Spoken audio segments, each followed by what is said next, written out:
Okay come on பாஷா, ரொம்ப நாளா அந்த மாமா பஸ்குள்ள என்ன இருக்குன்னு தேடிட்டு இருந்தோம்ல. ஓபன் பண்ணுங்க பாப்போம். போலாமா? என்ன இது? லென்ஸ் வைப், மூஞ்சி துடைக்க, வேற எது துடைக்கவா? சரி சரி, ஐடி கார்டு எல்லாம் காட்டக்கூடாது, அப்புறம் அதை வேற மறைக்கணும். ஆக்சஸ் எங்க வைக்கிற?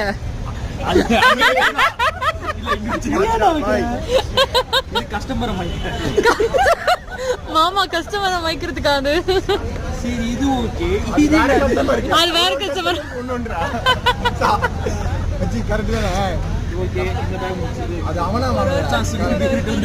ஒரு ஒரு கஸ்டமர் ஒரு ஒரு ஃபீலிங்ஸா. என்னடா பேசுறீங்க?